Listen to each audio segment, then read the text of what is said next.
नमस्कार दोस्तों। आज हम लोग सूर्यकांत त्रिपाठी निराला रचित कविता वह तोड़ती पत्थर पढ़ने वाले हैं।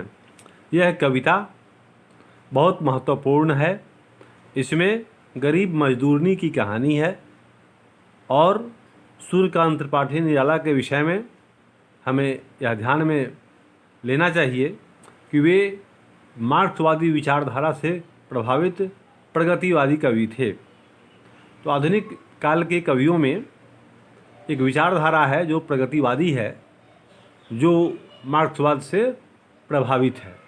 वो समाज में जो मजदूर तबका है उसके मेहनत को रेखांकित करती है। तो सूर्यकांत त्रिपाठी निराला की कविता वह तोड़ती पत्थर हिंदी साहित्य में एक प्रमुख स्थान के साथ विराजमान है। आज हम लोग इसको पढ़ने वाले हैं। तो सूर्यकांत त्रिपाठी निराला का जन्म 1897 में हुआ था, वसंत पंचमी के दिन। निधन इनका 15 अक्टूबर 1961 में हुआ। जन्मस्थान महिषादल, बंगाल। मूल निवास ग्राम गढ़ाकोला, जिला उन्नाव, उत्तर प्रदेश।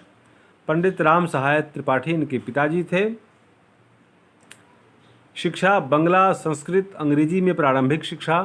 औपचारिक शिक्षा स्वच्छंद स्वभाव के कारण स्कूल तक ही, पुनः स्वाध्याय से विद्यार्जन।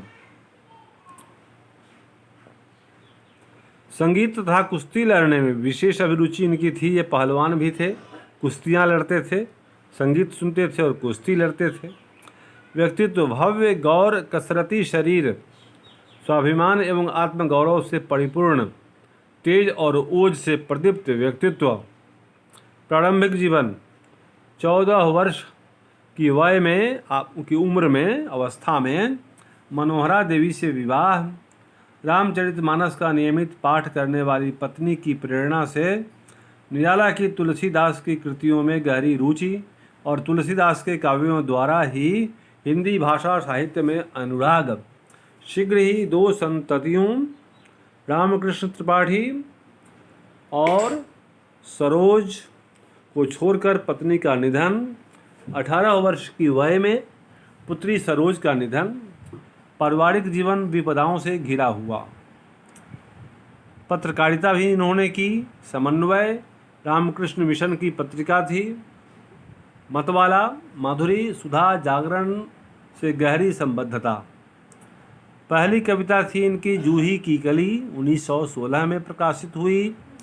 कृतियाँ काव्य में अनामिका पहला कविता संग्रह, परिमल, गीतिका, तुलसीदास, कुकुरमुत्ता, अणिमा, बेला, नए पत्ते, आराधना, अर्चना, गीता गुंज, संध्य, काकली और अपरा चुनी हुई कविताएं। गद्य में इन्होंने लिखा लिली, सुकुल की बीवी, निरुपमा, अप्सरा, अलका, धतुरी, चमार, चोटी की पकड़, कुल्ली भाट, बिल्ले सूर, बकरिया, कथा साहित्य एवं रेखाचित्र। चयन, प्रबंध प्रतिभा, प्रबंध पद्म, पंत और पल्लव, संग्रह, रविंद्र कविता कानन, निबंध एवं आलोचना, बच्चों के लिए अनेक जीवनियाँ। शरत चंद्र, रविंद्रनाथ, रामकृष्ण परमहंस, स्वामी विवेकानंद आदि की रचनाओं के अनुवाद, जिनकी संख्या 61 है। निराला रचनावली, राजकमल प्रकाशन, दिल्ली से 8 खंडों में प्रकाशित। सूर्यकांत त्रिपाठी निराला हिंदी कविता के ऐतिहासिक विकास में संभवतः गोस्वामी तुलसीदास के बाद की सबसे बड़ी विभूति हैं। उन्होंने हिंदी कविता को अपनी अशेष अपराजेय प्राण शक्ति से सींचा।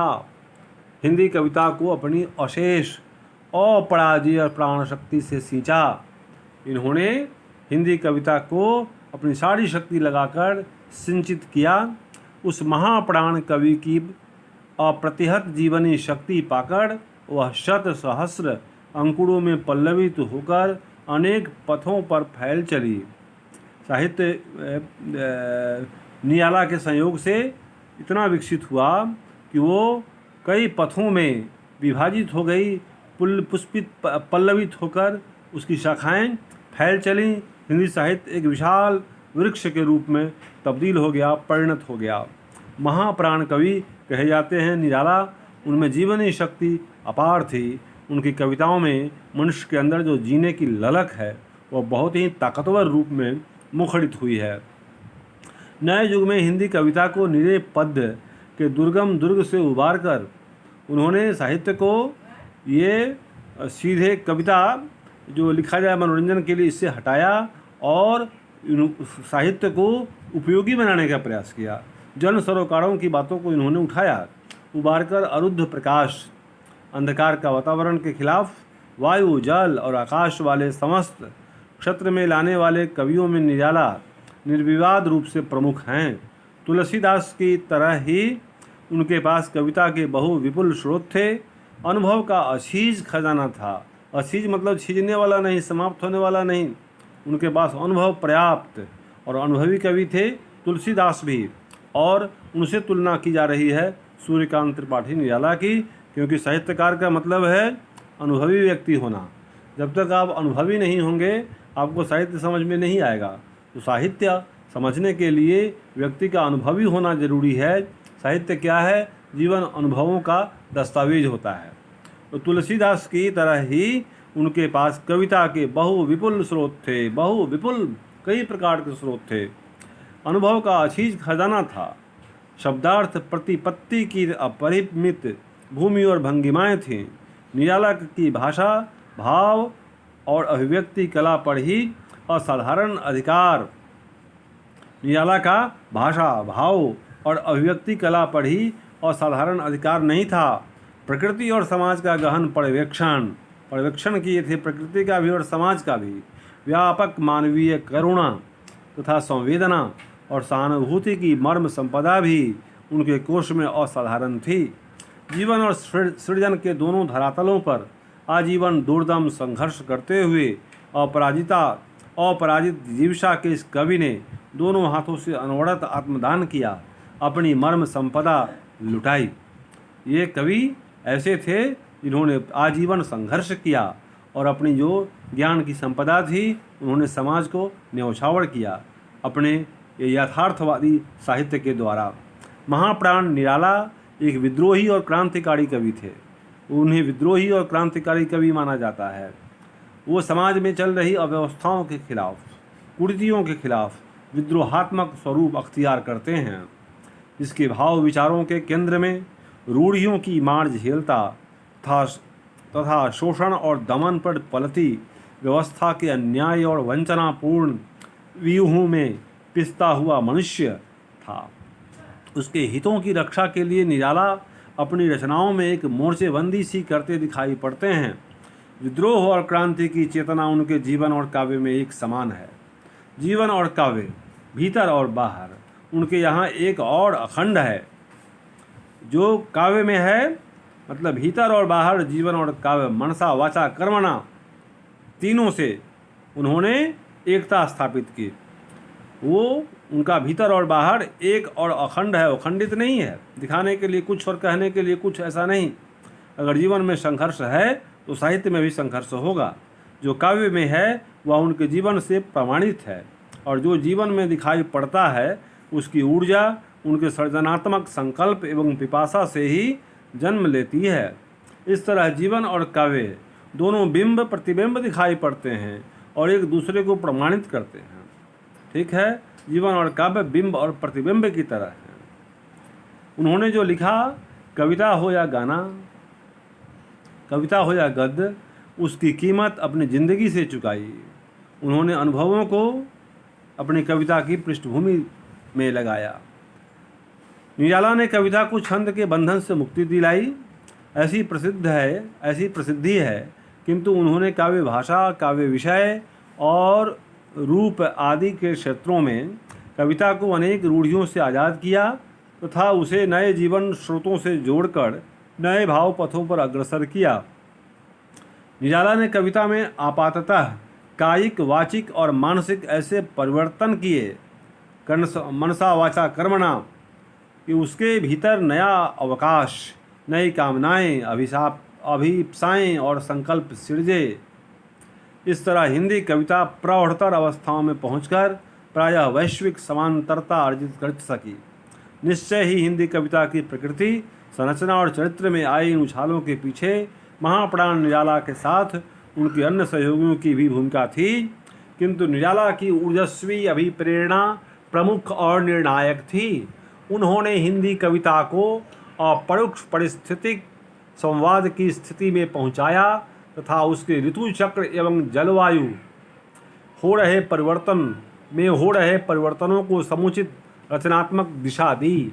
आगे के प्रगतिवाद, प्रयोगवाद, नई कविता आदि काव्यांदोलनों द्वारा काव्य विकास को दृष्टि पथ में रखकर इन मान्यताओं की औचित्य परीक्षा सहज ही की जा सकती है।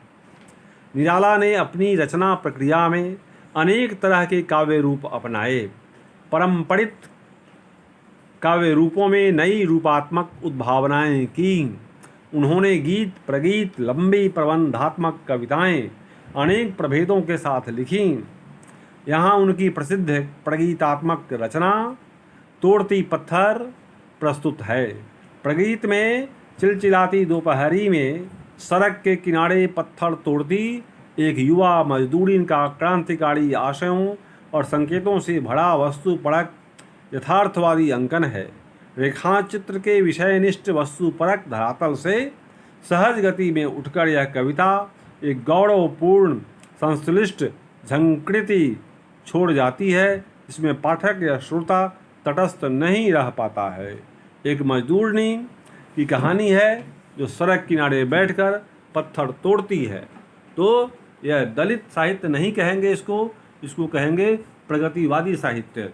ये मनुष्य प्रगति कैसे करे, मनुष्य की मजबूरियाँ क्या हैं, हकीकत क्या है, यथार्थ का धरातल कितना कठोर है, इंसान आज क्या क्या करता है, कितना संघर्ष करता है जीवन में, यह सब कुछ निराला की कविता की आधार भूमि है। तो हम लोग अब कविता को पढ़ेंगे। तोड़ती पत्थर। एक मजदूरनी जो सड़क किनारे बैठकर पत्थर तोड़ती है। जहाँ सड़कें बनती हैं, मकान बनते हैं, तो वहाँ पत्थर भी तोड़ने के कार्य होते हैं। अब तो मशीनों से तोड़ा जाता है, पहले इंसान हथौड़ा लेकर तोड़ते थे। तो तोड़ती पत्थर, उस पत्थर तोड़ने वाली स्त्री को कवि ने देखा कभी। तो कवि ने जब उसको देखा तो इनको किस सामाजिक विद्रूप की झलक दिखाई दी, उसकी अभिव्यक्ति इन पंक्तियों में हुई है। वह तोड़ती पत्थर, वह महिला पत्थर तोड़ रही है। देखा उसे मैंने इलाहाबाद के पथ पर, वह तोड़ती पत्थर। मैंने उसे इलाहाबाद के पथ पर देखा, वह पत्थर तोड़ रही थी। कवि ने उसे कहाँ देखा? तो इलाहाबाद के पथ पर। कोई छायादार वृक्ष वहाँ नहीं थे। पेड़ वह जिसके तले बैठी हुई स्वीकार, वह जिसके नीचे बैठकर स्वीकार भाव से पत्थर तोड़ रही हो। श्याम तन, उसका तन का रंग श्यामल था। भड़ा बंधा युवती थी, वह वयस्क थी। नत नयन, आंखें नीचे की हुई थी, नयन नीचे थे। प्रिय कर्मरत मन, गुरु हथौड़ा हाथ, उसका मन जो था रत था कर्म में। प्रिय कर्मरत मन, कर्म में रत था उसका मन। अपने काम को प्रिय समझकर वह काम कर रही थी, भले ही वह कष्टकर था। गुरु हथौड़ा हाथ, उसके हाथ में बड़ा सा हथौड़ा था। गुरु मतलब बड़ा। करती बार बार प्रहार, वह बार बार प्रहार कर रही थी। सामने तरु मालिका, अट्टालिका प्राकार। सामने तरुअर, बड़े बड़े वृक्षों की मालिकाएं थीं, पंक्तियां थीं, वृक्षों की पंक्तियां थीं, जिसमें वृक्ष लाइन में लगाए गए थे, लाइन में। तो करती बार बार प्रहार। सामने तरु मालिका, तरुओं की मालिकाएं थीं, मैंने पंक्तियां थीं। अट्टालिका, बड़े बड़े महल थे। प्राकार, चार दीवारी थी, जिसके बगल में वह सड़क किनारे बैठकर पत्थर तोड़ रही थी। चढ़ रही थी धूप। ये तो सुबह में देखे, उसके बाद धूप चढ़ने लगी। धूप चढ़ी तो उन्होंने क्या देखा? गर्मियों के दिन थे। दिवा का तमतमाता रूप।